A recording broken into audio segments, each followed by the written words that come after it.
Bismillahirrahmanirrahim. Assalamualaikum warahmatullahi wabarakatuh. Mari kita kembali belajar sirah nabawiyah tentang Isra dan Mi'raj.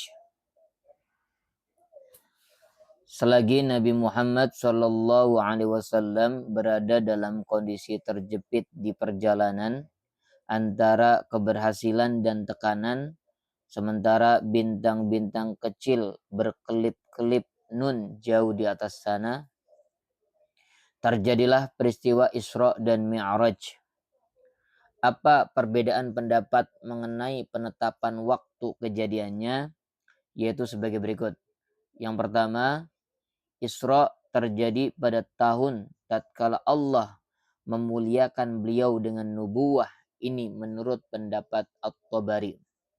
Yang kedua, Isra terjadi 5 tahun setelah diutus sebagai Rasul. Ini menurut An-Nawawi dan Al-Qurtubi.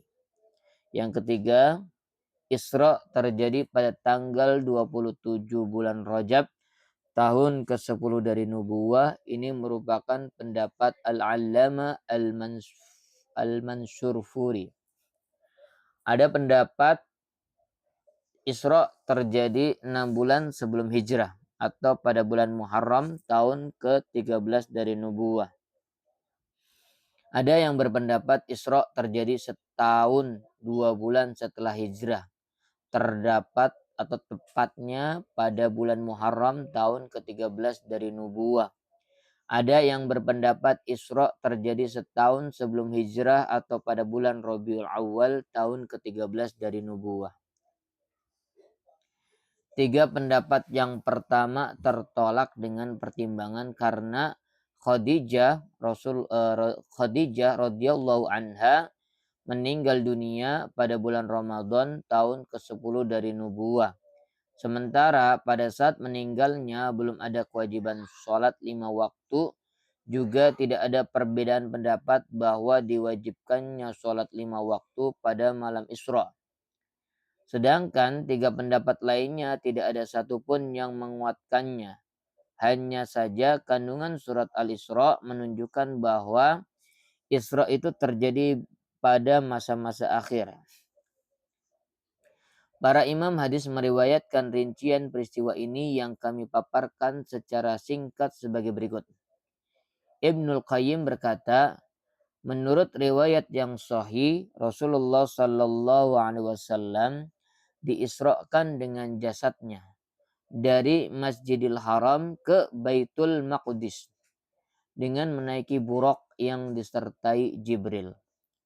Lalu turun di sana dan sholat mengimami para nabi yang lain. Sementara buraq diikat pada tali pintu masjid. Pada malam itu pula dari Baitul Maqdis, beliau naik ke langit dunia bersama Jibril.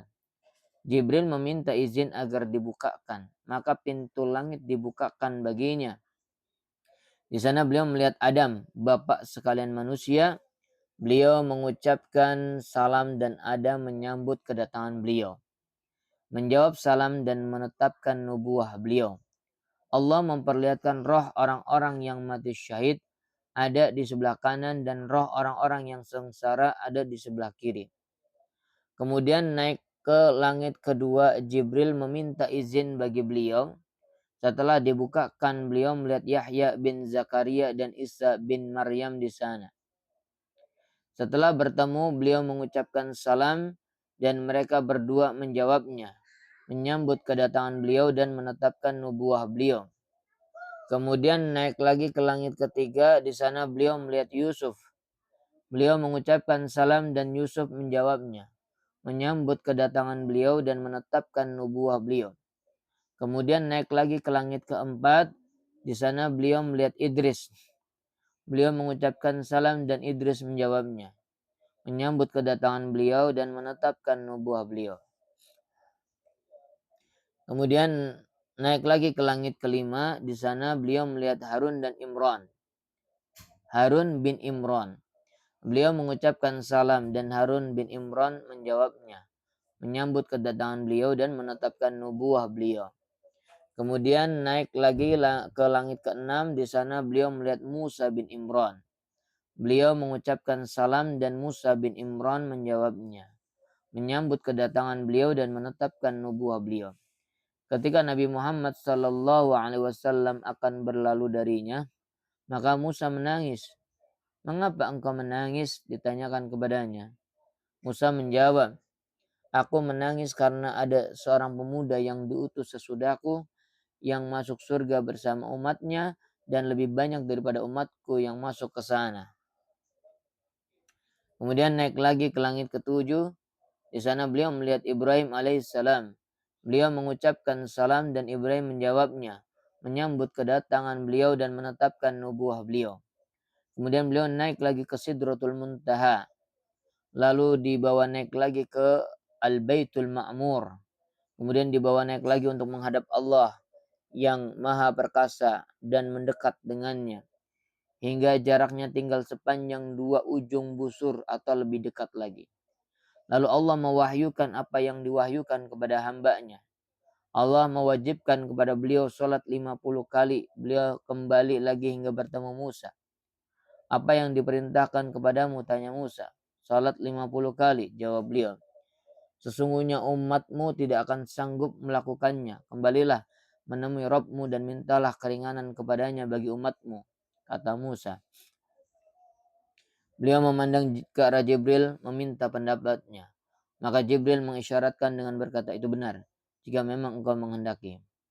Bersama Jibril beliau naik lagi hingga menghadap Allah yang maha perkasa yang tetap berada di tempatnya. Begitulah yang disebutkan dalam riwayat Al-Bukhari. Dalam beberapa jalan jumlah sholat itu dikurangi 10. Kemudian beliau turun hingga bertemu Musa dan menyampaikan kabar kepadanya. Kembalilah lagi menemui Rabbmu dan mintalah keringanan kepadanya, kata Musa. Begitulah beliau mondar-mandir menemui Musa dan Allah Azza wa Jalla hingga sholat itu ditetapkan 5 kali. Sebenarnya Musa menyuruh beliau kembali lagi menemui Allah dan meminta keringanan. Namun beliau bersabda, aku sudah malu kepada Rabbku. Aku sudah ridho dan bisa menerimanya. Setelah beberapa saat, ada seruan yang terdengar, kewajiban dariku telah kutetapkan dan telah kuringankan bagi hambaku. Ibnul Qayyim menyebutkan bahwa beliau melihat Rabb-nya tidak seperti manusia biasa. Kemudian dia menyebutkan perkataan Ibnu Taimiyah mengenai masalah ini. Pada intinya, beliau melihat Allah dengan mata telanjang. Namun pendapat ini tidak ada yang menguatkan sama sekali. Dan tidak pernah dikatakan seorang sahabat pun. Sedangkan perkataan yang dinukil dari Ibnu Abbas bahwa beliau melihat Allah secara mutlak dan beliau melihatnya dengan sanubari. Yang pertama tidak menafikan yang kedua. Kemudian dia berkata tentang firman Allah di dalam surat An-Najm. Kemudian dia mendekat lalu bertambah dekat lagi. Bukan berkaitan dengan mendekatnya Jibril. Sebagaimana yang dikatakan Aisyah dan Ibnu Mas'ud. Sedangkan mendekat dalam kata Isra adalah mendekatnya Allah. Jadi tidak ada yang diperselisihkan dalam surat An-Najm ini. Bahkan dalam surat ini juga disebutkan bahwa beliau melihat Jibril dalam rupa aslinya, yang lain di Sidratil Muntaha. Jadi beliau pernah melihat Jibril dalam 2 rupa aslinya. Sekali tatkala di bumi dan sekali tatkala di Sidratil Muntaha. Wallahu a'lam. Peristiwa pembelahan dada juga terjadi pada kali ini. Dalam perjalanan Isra Mi'raj, ini banyak peristiwa yang terjadi di dalamnya. Beliau ditawari susu dan khamar, lalu beliau memilih susu. Lalu dikatakan kepada beliau, engkau telah dianugerahi fitrah atau engkau telah mendapat fitrah. Jika engkau mengambil khamar, berarti engkau menyesatkan umatmu. Beliau juga melihat 4 sungai di surga. 2 sungai yang tampak dan 2 sungai yang tidak tampak. 2 sungai yang tampak itu adalah Nil dan Efrat. Dengan kata lain, risalah beliau akan menempati daerah yang subur antara Nil dan Efrat, yang penduduknya akan menjadi pengemban Islam dari satu generasi ke generasi lain. Bukan berarti 2 sungai tersebut bersumber dari mata air di surga. Beliau juga melihat malaikat penjaga neraka yang tidak pernah tersenyum dan di wajahnya tidak ada kegembiraan dan keceriaan. Beliau juga melihat surga dan neraka. Beliau melihat orang-orang yang mengambil harta anak yatim secara sewenang-wenang yang mempunyai bibir seperti bibir onta. Mereka mengambil sepotong api neraka langsung ke bibirnya itu. Lalu api itu keluar lagi dari duburnya. Beliau melihat orang-orang yang suka mengambil riba. Mereka mempunyai perut yang besar sehingga tidak beranjak dari tempatnya karena perutnya yang membesar itu. Para pengikut Fir'aun melewati mereka tatkala digiring ke neraka. Lalu mereka melemparkan orang-orang yang mengambil riba ini ke neraka. Beliau melihat para pezina yang membawa daging berminyak yang baik di tangannya dan di sebelah ada daging jelek dan busuk. Mereka mengambil daging busuk itu dan membiarkan daging yang baik. Beliau melihat para wanita yang suka memasuki tempat tinggal kaum laki-laki yang bukan anak-anaknya. Beliau melihat para wanita itu bergelayut pada payudaranya. Beliau melihat kafilah dari penduduk Mekah dalam kepergian dan kepulangannya. Beliau menunjukkan seekor unta milik mereka yang terlepas. Dan beliau juga meminum air mereka di bejana yang tertutup selagi mereka sedang tidur. Lalu meninggalkan bejana itu tetap dalam keadaan tertutup. Ini merupakan bukti kebenaran pernyataan beliau yang disampaikan esok harinya setelah malam Isra. Ibnul Qayyim berkata, esok harinya tatkala Rasulullah Shallallahu Alaihi Wasallam berada di tengah kaumnya, beliau mengabarkan apa yang diperlihatkan Allah Subhanahu Wa Taala berupa tanda-tanda kekuasaannya yang agung. Mereka pun semakin menjadi-jadi dalam mendustakan dan mengejek beliau. Mereka meminta agar beliau menyebutkan ciri-ciri Baitul Maqdis.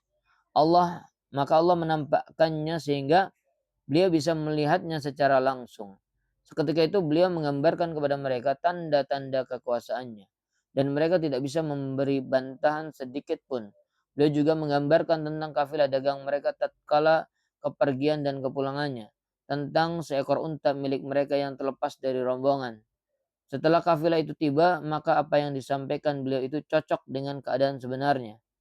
Namun semua rentetan kejadian ini justru membuat mereka lari menjauhkan diri. Dan orang-orang yang zalim tidak menghendaki kecuali kekufuran. Ada yang berkata Abu Bakar radhiyallahu an dijuluki As-Siddiq karena dia langsung membenarkan kejadian ini selagi semua orang mendustakannya. Alasan paling nyata dan paling besar dari perjalanan ini telah difirmankan Allah Subhanahu wa taala, "Linuriyahu min ayatina," agar kami perlihatkan kepadanya sebagian dari tanda-tanda kebesaran kami. Al-Isra ayat 1. Inilah sunatullah yang berlaku pada diri para nabi, firman-Nya, dan demikianlah kami perlihatkan kepada Ibrahim tanda-tanda keagungan kami yang terdapat di langit dan di bumi, dan kami memperlihatkannya agar Ibrahim itu termasuk orang-orang yang yakin. Al-An'am ayat 75. Allah Subhanahu wa taala berfirman kepada Musa, agar kami memperlihatkan kepadamu sebagian dari tanda-tanda kekuasaan kami yang besar. Toha ayat 23. Allah Subhanahu wa taala telah menjelaskan maksud dari kehendak ini agar dia termasuk orang-orang yang yakin. Setelah ilmu para nabi itu ditopang dengan tanda-tanda kekuasaan yang bisa dilihat secara langsung, padahal sebagaimana diketahui bahwa mendengar suatu kabar tidak sama dengan melihat dengan mata kepala sendiri. Maka mereka pun semakin siap mengemban beban di jalan Allah Subhanahu wa taala. Sabar dalam menghadapi setiap